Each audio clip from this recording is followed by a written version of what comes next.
দীর্ঘ আইনি প্রক্রিয়ার পর আর্থিক অনিয়ম এবং ক্যান্সার চিকিৎসার যাবতীয় মিথ্যে অভিযোগ থেকে সসম্মানে এবং নিঃশর্ত মুক্তি পেয়েছেন আন্তর্জাতিক খ্যাতিসম্পন্ন গবেষক অরদীপ চ্যাটার্জি এবং তার পিতা চিকিৎসক অসীম চ্যাটার্জি। 2017 সালে শুরু হওয়া এই আইনি লড়াইয়ের অবসান ঘটিয়ে বারাসাত ফাস্ট ট্র্যাক কোর্ট এবং সল্টলেকের বিশেষ ইডি আদালত তাদের নির্দোষ ঘোষণা করেছে এবং ইডি তাদের সমস্ত সম্পত্তি ও অর্থ সুদসহ ফেরত দিয়ে দিয়েছেন।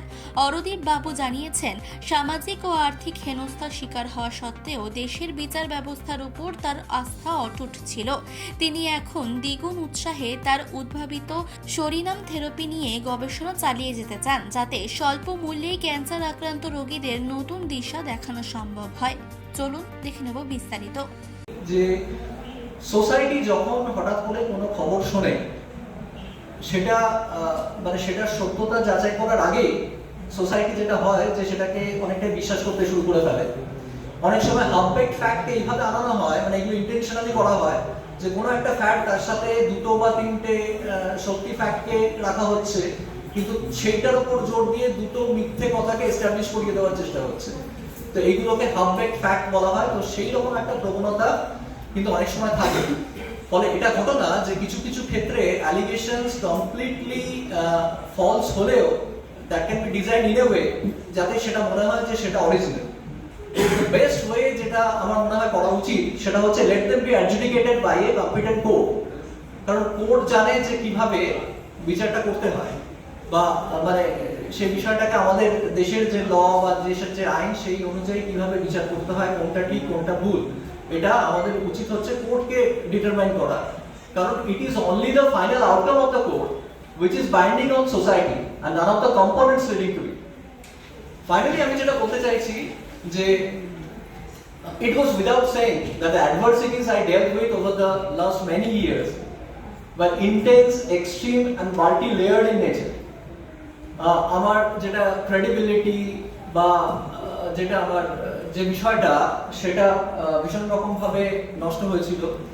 আমি সোসাইটিতে আইসোলেটেড হয়ে পড়েছিলাম and I have faced severe social abuse in various toxic flavors. Thirdly, যেহেতু আমার সেভিংস এগুলো একটা সময় আটকানো ছিল, তার ফলে অটোমেটিক্যালি যেটা হয়েছিল যে আমি একটা সময় খুব আর্থিক কষ্টের মধ্যে দিয়েও গেছিলাম। কিন্তু এত কিছু সত্ত্বেও যেটা হয়েছে যে আমি এই সমস্ত যে চ্যালেঞ্জেস গুলো ছিল, ইনসারমাউন্টেবল চ্যালেঞ্জেস, সেগুলোর কাছে হার স্বীকার করিনি।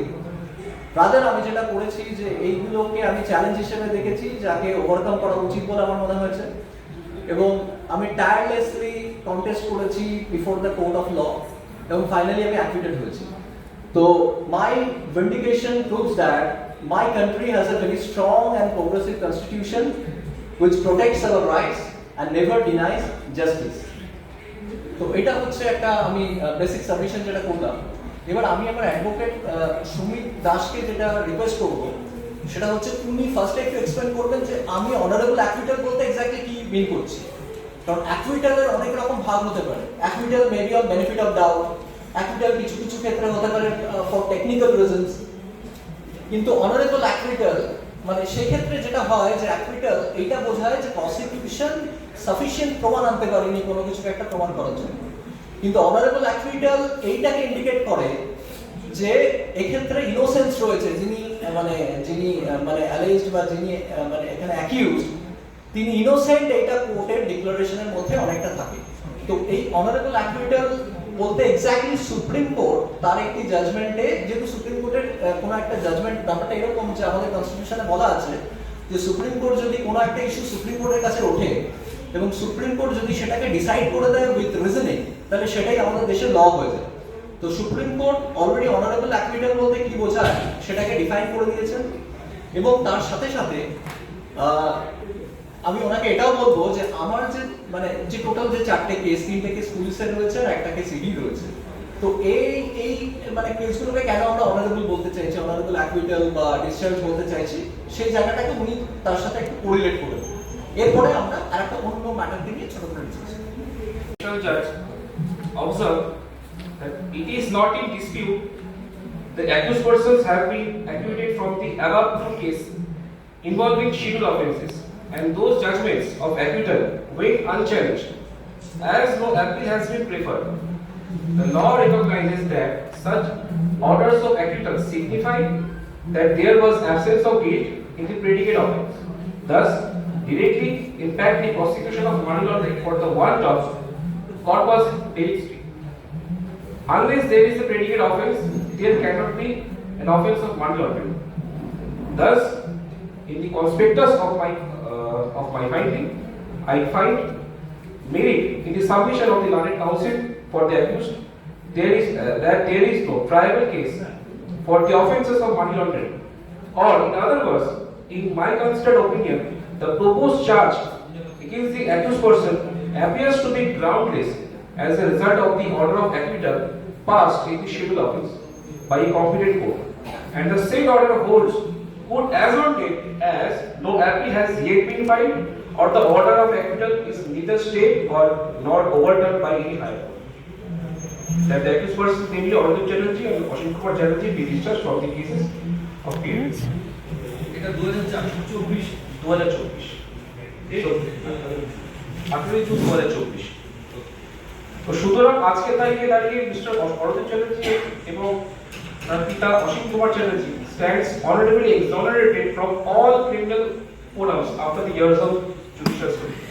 যে সোলিনাম থেরাপি আমরা দেখেছি যে অনেক ক্যান্সার রোগীর ক্ষেত্রে টিউমারকে সিগনিফিকেন্টলি ছোট করতে পারে, অনেক ক্ষেত্রে পেশেন্টের যে সার্ভাইভাল স্প্যান সেটা অনেকটাই বেড়ে যায়, এবং কিছু কিছু ক্যান্সার যেখানে অ্যালোপ্যাথিক চিকিৎসা পদ্ধতি এখনও অবধি সেইভাবে কাজ করে না, সেখানে এই সোলিনাম থেরাপি চিকিৎসা পদ্ধতি ক্যান মেক ওয়ান্ডার্স।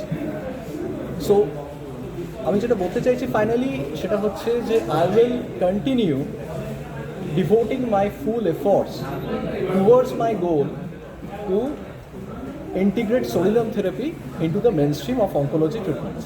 আর একটা বিষয় এখানে বলতে চাই যে মানে আমার যে ভিন্ডিকেশন, মানে আমার যে এই লড়াই থেকে যে মুক্তি, সেটা এটা প্রমাণ করে যে আমি দেশের সমস্ত যে আইন, সেই আইনকে আমি যথোপযুক্তভাবেই মেনে চলেছিলাম। আরও একটা বিষয়টা এস্টাবলিশড হয়, সেটা হচ্ছে যে এই যে রায়, মানে আমাকে যে একটা মানে অনারেবলি অ্যাকুইটেড করা হচ্ছে, সেই acquittal gives me courage to speak on alternative mode of cancer treatment. সোসাইটিকে বাদে বলতে চাইছি সেটা হচ্ছে যে এটা একটা ফ্যাক্ট যে আমার বিরুদ্ধে যে চক্রান্ত করা হয়েছিল সেটা অনেক সময় না, যখন মানে সোসাইটি জানতে পারে, তারা সেটাকে ইনিশিয়াল স্টেজেই বিশ্বাস করতে শুরু করে ফেলে। তো এই বিষয়টা করা উচিত নয়, কারণ allegations while being completely false can be design to trick society to believe that they are original.